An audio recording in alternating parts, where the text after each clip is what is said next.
챗GPT 유료인데 광고가 뜬다고요? 유료 결제했는데 광고를 본다고요? 지금 유료 사용자들 사이에서 난리가 났습니다. 월 20달러, 심지어 200달러까지 내고 쓰는 사람들한테 갑자기 브랜드 광고 같은 게 뜨기 시작한 거예요. 이게 뭐야 싶었죠. 더 황당한 건 진지하게 업무 질문하는 중에 뜬금없이 쇼핑몰 추천이 튀어나왔다는 겁니다. 보안 관련 질문했는데 운동기구 광고가 뜨는 시기였으니 신뢰가 한순간에 무너진 거죠. 오픈 AI는 광고 아니다, 오해다라고 해명했지만 유저들은 결국 광고 넣으려고 준비하는 거 아니야 하면서 의심의 눈초리를 거두지 않고 있습니다. 오늘은 이 사건이 정확히 뭐였는지, 왜 이렇게 논란이 된 건지, 그리고 앞으로 어떻게 될지까지 하나씩 풀어드릴게요. 정확히 무슨 일이 있었나요? 최근 유료 사용자들 대화창에 이상한 박스가 나타나기 시작했습니다. 펠로톤이라는 운동기구 브랜드, 차질이라는 대형 쇼핑몰 이름이 붙은 추천 메시지였어요. 예를 들어볼게요. 어떤 사람이 윈도우 배틀워크가 뭐야? 라고 물었어요. 보안 관련 질문이죠. 그런데 그가 답변을 주고 나서 그 아래에 갑자기 차에서 쇼핑해보세요 라는 메시지가 툭 튀어나온 겁니다. 맥락이 전혀 안 맞죠? 보안 이야기하다가 갑자기 쇼핑몰 추천이라니, 이게 한두 명한테만 일어난 게 아니었어요. 미국, 유럽 곳곳에서 비슷한 보고가 올라왔습니다. 더 황당한 건 이게 유료 사용자들한테만 나타났다는 거예요. 월 20달러 내는 플러스 회원, 심지어 월 200달러나 내는 프로 회원들이 이걸 봤습니다. 무료 사용자들은 안 봤어요. 돈 내고 쓰는데 왜 광고를 봐야 해? 이 질문이 폭발한 겁니다. 오픈 AI는 뭐라고 해명했나요? 쪽 반응은 빨랐습니다. 논란이 커지자마자 공식 입장을 냈어요. 첫 번째, 이건 광고가 아니다. 오픈 AI는 이렇게 설명했습니다. 작년 10월에 챗GPT 앱 플랫폼이라는 걸 공개했는데요. 여러 회사들을 위해서 자기네 서비스를 연결할 수 있게 만든 시스템이에요. 그 앱들을 유저한테 소개하려고 추천 기능을 테스트한 거였다는 겁니다. 돈 받고 광고 띄운 거 아니다. 그냥 앱 소개였다. 이게 측 주장이에요. 두 번째, 기대에 못 미쳤, 기능 껐다. 최고 연구 책임자 마크 첸이라는 사람이 직접 나서서 인정했습니다. 이번 홍보성 메시지는 사용자 기대에 미치지 못했다고요. 그러면서 문제가 된 추천 기능을 즉시 중단했다고 밝혔어요. 세 번째, 광고 테스트는 전혀 없다. 챗GPT 책임자 닉 터리는 더 강하게 부인했습니다. 현재 광고 테스트는 전혀 하고 있지 않다. 이렇게 못을 박았죠. 그런데 문제는 이 해명이 사람들 마음에 와닿지 않았다는 겁니다. 왜 유료 사용자들이 더 화가 났을까요? 핵심은 돈 냈는데 라는 부분이에요. 플러스 회원은 한 달에 20달러, 우리 돈으로 약 27,000원 정도 냅니다. 프로 회원은 무려 200달러, 27만 원 가까이 내요. 한국 넷플릭스 프리미엄보다 훨씬 비싼 금액입니다. 이 정도 돈 내고 쓰는 서비스에서 광고가 나온다? 이건 약속 위반처럼 느껴지는 거죠. 게다가 맥락이 전혀 안 맞았어요. 업무 관련 질문하는데 쇼핑 추천, 보안 질문하는데 운동기구 광고. 이러면 이 서비스가 나를 도와주려는 건지 광고 보여주려는 건지 신뢰가 깨지는 겁니다. 한 유저는 이렇게 말했어요. 제 업무 도구로 쓰고 있었는데 갑자기 광고판처럼 느껴졌다. 믿음이 사라졌다. 유튜브 프리미엄도 비슷한 사례죠. 유료 결제하면 광고 없이 볼 수 있다는 게 핵심 가치인데 만약 거기서 광고가 나오기 시작하면 어떻게 되겠어요? 난리가 나겠죠?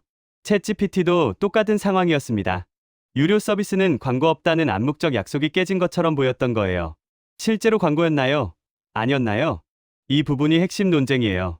오픈 AI 입장에서는 광고 아니다입니다. 돈 받고 띄운 게 아니라 자기네 플랫폼 안에 있는 앱들을 소개한 거라는 거죠. 마치 앱스토어에서 이런 앱도 있어요 하고 추천하는 것과 비슷하다는 설명이에요. 하지만 유저들 입장에서는 그게 그거 아니야? 싶은 겁니다. 생각해보세요. 네이버에서 검색했는데 맨 위에 AD 표시 없이 특정 브랜드가 뜨면 어떤 느낌일까요? 이거 광고 맞잖아. 이렇게 느껴지죠? 챗GPT도 마찬가지였어요. 돈 받았든 안 받았든 브랜드 이름이 툭 튀어나오는 순간 광고처럼 보이는 거예요. 더 중요한 건 신뢰 문제입니다. 광고 아니다라고 100번 말해도 한 번 의심이 생기면 그게 쉽게 안 지워져요.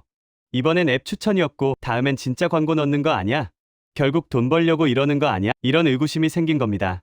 오픈 AI는 왜 이런 실험을 했을까요? 여기서 잠깐 배경을 이해할 필요가 있어요. 오픈 AI는 엄청난 돈을 쓰고 있습니다. 챗 운영하는 데 드는 서버 비용만 해도 어마어마해요. 한 번 답변 생성할 때마다 돈이 들거든요. 사용자가 늘어날수록 비용도 기하급수적으로 증가합니다. 유료 구독 수익만으로는 이걸 감당하기 어렵다는 분석이 많아요. 그래서 새로운 수입 모델을 찾아야 하는 상황이죠. 앱 플랫폼도 그런 시도 중 하나입니다. 다른 회사들을 위해서 서비스를 만들면 오픈 AI는 수수료를 받거나 협력 관계를 맺을 수 있어요. 이번 추천 기능도 아마 그 일환이었을 겁니다. 우리 플랫폼에 이런 좋은 앱들이 있으니 써보세요 하면서 생태계를 키우려 했던 거죠. 하지만 방식이 잘못됐어요. 맥락 없이 갑자기 추천이 튀어나오니 사람들이 광고로 받아들인 겁니다. 다른 AI 서비스들은 어떤가요? 재미있는 건 이런 고민을 하는 게 아니라는 거예요. 구글 제미나이, 마이크로소프트 코파일럿, 엔트로피 클로드 같은 AI 서비스들도 비슷한 상황입니다. 막대한 운영 비용을 감당하면서 수익을 내야 하니까요. 구글은 검색 광고 노하우가 있어서 조금 낮지만 나머지 회사들은 수익 모델을 실험 중이에요. 유료 구독, API 판매, 기업용 서비스 등 여러 방향을 시도하고 있죠. 그래서 업계에서는 조만간 AI 서비스에도 광고가 들어올 수밖에 없다는 전망이 나옵니다. 문제는 어떤 방식으로 넣느냐예요. 유저 경험을 해치지 않으면서 광고를 넣을 수 있을까? 이게 모든 AI 회사가 고민하는 숙제입니다. 한국 사용자들은 어떻게 해야 하나요? 일단 지금은 걱정 안 하셔도 됩니다. 오픈 AI가 해당 추천 기능을 전 세계적으로 꺼뒀거든요.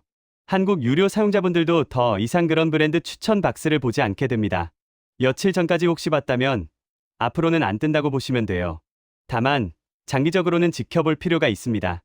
이번에는 물러났지만 수익 압박이 계속되면 다른 형태로 다시 시도할 가능성이 있거든요. 만약 앞으로 정말 광고가 도입된다면 어떻게 될까요? 유료 회원은 광고 없이 무료 회원은 광고 보면서 쓰는 구조가 될 수도 있어요. 넷플릭스나 유튜브처럼요. 아니면 광고 없는 버전은 더 비싼 요금제로 만들 수도 있고요. 어쨌든 핵심은 유저 선택권입니다. 광고 볼 테니 무료로 쓰겠다 또는 광고 싫으니 돈 내겠다, 이 선택을 명확하게 줘야 해요. 돈 내는데 광고까지 보라고 하면 안 되는 거죠. 신뢰는 한번 깨지면 복구가 어렵습니다. 이번 사건에서 가장 중요한 교훈은 신뢰입니다. 오픈 AI는 광고 아니었다고 해명했지만 한번 의심이 생긴 유저들 마음속에는 씨앗이 남았어요. 다음엔 정말 광고 넣는 거 아니야? 테크 업계에서 신뢰는 생명줄입니다. 특히 AI처럼 사람들 데이터를 다루고 중요한 결정에 영향을 주는 서비스는 더욱 그래요. 한번 이 회사 믿을 수 없다는 인식이 퍼지면 아무리 좋은 기술이 있어도 소용없습니다. 사람들이 떠나니까요. 이번에 오픈 AI가 빠르게 기능을 끄고 해명한 건 잘한 겁니다. 하지만 진짜 테스트는 앞으로예요. 같은 실수를 반복하지 않고 투명하게 소통할 수 있느냐가 관건이죠. 앞으로 AI 서비스는 어떻게 바뀔까요? 솔직히 말하면 AI 서비스에 광고가 들어올 가능성은 높습니다. 이유는 간단해요. 돈이 엄청나게 들거든요. 서버, 연구 개발비까지 합치면 천문학적 비용이에요. 구독료만으로는 한계가 있어요. 그래서 기업들은 다른 수익원을 찾을 수밖에 없죠. 문제는 방식입니다. 광고를 넣더라도 어떻게 넣느냐가 중요해요. 유저 경험을 해치지 않으면서 맥락에 맞게 투명하게 넣어야 합니다.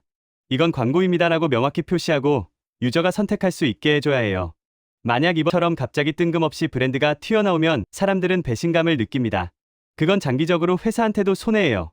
앞으로 몇 년간 이 분야에서 많은 실험이 있을 겁니다. 어떤 회사가 유저와 수익 사이에서 균형을 잘 잡느냐가 승부처가 될 거예요. 우리가 기억해야 할 것. 첫째, 유료 서비스라고 해서 영원히 광고 없는 건 아닙니다. 회사 사정에 따라 정책은 바뀔 수 있어요. 둘째, 의심이 들면 목소리를 내야 합니다. 이번에도 유저들이 강하게 반발했기 때문에 오픈 AI가 빠르게 물러났어요. 침묵하면 기업들은 계속 밀어붙입니다. 셋째, 대안을 항상 염두에 두세요. chen 있는 게 아니에요. 클로드, 제미나이, 코파일럿 등 다른 AI 서비스들도 있습니다. 한 곳에 너무 의존하지 말고 여러 서비스를 써보는 것도 방법이에요. 마지막으로 이런 논란이 결국 우리한테 좋은 방향으로 작용할 수도 있습니다. 기업들이 긴장하고 더 나은 서비스를 제공하려고 노력하니까요. 완벽한 서비스는 없습니다. 중요한 건 문제가 생겼을 때 어떻게 대응하느냐예요.